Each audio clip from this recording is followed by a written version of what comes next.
Chapter 7. Jenny remained with Mrs. Schlesinger. It was cheap, and she did not know what to do with herself. Spring was in the air. She walked on the pier in the evenings. Heavy clouds, bordered by the sun with red and burning gold, chased across the immense open dome of the sky, and were reflected in the restless sea. The dark and desolate plain turned light green, and the poplars reddish-brown with young shoots. Along the railway line, violets and small white and yellow flowers were coming up in hundreds, and at last the whole plain was luxuriously green, and a world of colour sprang forth along the ditches. Sulphur-tinted irises and big white lilies were reflected in the pools of the marsh. Then one day the air was permeated by a sweet scent of hay, mixing with the smell of tar from the shore. The hotel opened, and the small houses by the pier were filled with summer tourists. Children swarmed on the white beach, rolling in the sand and paddling in the water. Mothers and nurses in national costumes of the Spreewald sat on the grass with their sewing, looking after them. The bathing huts had been transported into the sea, and young girls were shouting and laughing in the water. Sailing yachts anchored by the pier. Tourists came from the town. In the evenings there was dancing in the hotel, and couples walked about in the small plantation where Jenny used to lie in the grass early in the spring, listening to the wash of the waves and the rustling of the wind in the scraggy treetops. One or two of the ladies looked at her with interest and compassion when she walked on the beach in her black and white dress. The summer visitors staying in the village had got to know that a young Norwegian girl had had a child and was disconsolately mourning its death, and some of them found it more touching than scandalous. She preferred walking out into the country, where the summer boarders never went. Once in a while she went as far as the cemetery, where her boy was buried. She sat staring at the grave, which she had not wished to have tended in any way, sometimes laying on it some wild flowers which she had picked on the way. But her mind refused to associate the little mound of grey earth with her beloved little boy. In her room in the evenings she sat staring at the lamp, with needlework which she never touched. And her thoughts were always the same. She remembered the days when she had the boy, first the faint, peaceful joy while she was in bed, getting well, then when she was sitting up and Mrs. Schlesinger showed her how to bath and dress and handle him, and when they went to Warnemünde together to buy fine material, lace and ribbon, and how on their return home she cut and sewed, designed and embroidered. Her boy was to have nice things, instead of the common ready-made outfit she had ordered from Berlin. She had also bought a ridiculous garden syringe of green-painted tin, with pictures of a lion and a tiger standing by a blue sea amid palms, and looking with awe at the German dreadnoughts steaming away towards the African possessions of the Empire.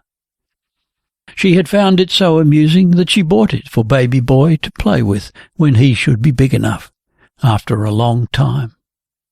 He must first learn to find mother's breast, which at present he only blindly sought for, and to discover his own little fingers, which he could not separate when he clutched them together. By and by he would be able to recognize his mother, to look at the lamp and at mother's watch when she was dangling it before his eyes. There were so many things baby boy would have to learn. All his things were in a drawer she never opened. She knew what every little piece looked like. She could feel them in the palms of her hands, the soft linen and the fluffy woolen things, and the unfinished jacket of green flannel on which she had embroidered yellow buttercups, the jacket he was to wear when she took him out. She had begun a picture of the beach with red and blue children on the white sands. Some of the compassionate ladies came to look at it, trying to make acquaintance with her. "How nice!"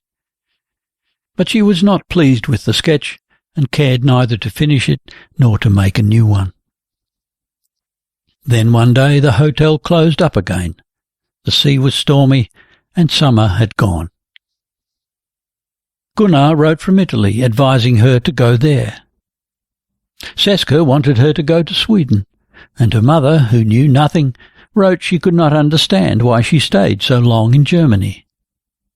Jenny was thinking of going away, but she could not make up her mind, although a faint longing began to stir in her. She became restless at going about like that without being able to do anything. She had to take a decision, even if it came only to throwing herself into the sea one night from the pier. One evening she took out Hagen's books from their case. Among them was one with poetry, Fiori della Poesia Italiana, in an edition for tourists, bound in leather. She turned the leaves to see if she had forgotten all her Italian. The book fell open by itself at Lorenzo de' Medici's carnival song, where a folded piece of paper lay in Gunnar's handwriting. Dear Mother, I may tell you now I have arrived safely in Italy and am quite comfortable, and that the rest of the sheet was covered with words to learn. Beside the verbs he had written down the conjugations, and the margin all along the melodramatic poetry was tightly covered with notes. Even the commonest words were written down. Gunnar had probably tried to read the book directly he came to Italy, before he knew the language at all. On the first page was written, G. Hagen, Firenze, 1903. That was before she knew him. She began to read here and there. It was Leopardi's Ode to Italy, which Gunnar was so enthusiastic about. She read it. The margin was full of notes and ink spots. It was as if he had sent her a message, more intimate than any of his letters. Young, sound, firm and active, he was calling her, asking her to come back to life and work. Oh, if she could gather courage and begin work again. She wanted to try, to make her choice, whether for life or death. She wanted to go out there where once she had felt herself free and strong, alone save for her work. She longed for her friends, the trusty comrades who never came too near to hurt one another, but lived side by side, each minding their own business and all sharing what they possessed in common, the belief in their ability and the joy of their work. She wanted to see again the country of mountains, with proud severe lines and sun-burnished colours. A few days later she left for Berlin, where she stayed some time visiting the galleries, but, feeling tired and forlorn, she went on to Munich. In the Alte Pinakothek she stopped before Rembrandt's Holy Family. She did not look at it from a painter's point of view. She only looked at the young peasant woman who, with her garments still drawn aside from her full bosom, sat looking at her child sleeping on her lap and holding his foot caressingly in her hand. It was an ugly little peasant boy, but in splendid condition. He was sound asleep, and such a darling all the same. Joseph was looking at him across the mother's shoulder, but it was not an old Joseph, and Mary was no immaterial heavenly bride. They were a strong, middle-aged working man and his young wife, and the child was the joy and pride of the two. In the evening she wrote to Helge Gram a long, sad and tender letter, bidding him farewell for ever. On the following day she took a through ticket to Florence. After a sleepless night in the train, she found herself sitting at the window at daybreak. Wild torrents spurted down the forest-clad mountainsides. It grew lighter and lighter, and the towns became more and more Italian in character. Rust-brown or golden-yellow tiles, loggias to the houses, green shutters against reddish stone walls, church fronts in Baroque, stone bridges across the rivers, vineyards outside the towns, and grey castle ruins on the hilltops. At the stations all the signs were written in German and Italian. She stood in the customs office, looking at the first and second-class passengers startled out of their sleep, and she felt quite happy without being able to account for it. She was back again in Italy.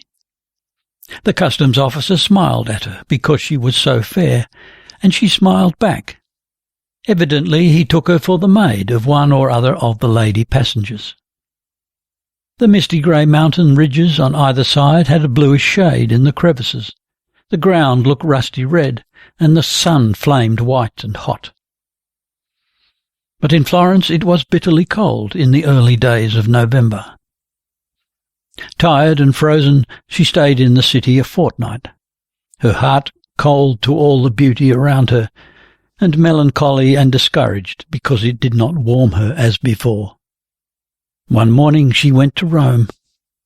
The ground was white with frost all the way down through Toscana. In the middle of the day the frosty mist lifted and the sun shone, and she saw again a spot she had never forgotten, the lake of Trasimene, lying pale blue, surrounded by the mountains. A point of land projected into the water, with towers and pinnacles of a small stone-grey town, with a cypress avenue leading from the station. She arrived at Rome in pouring rain. Gunnar was on the platform to meet her, and he squeezed her hands as he wished her welcome.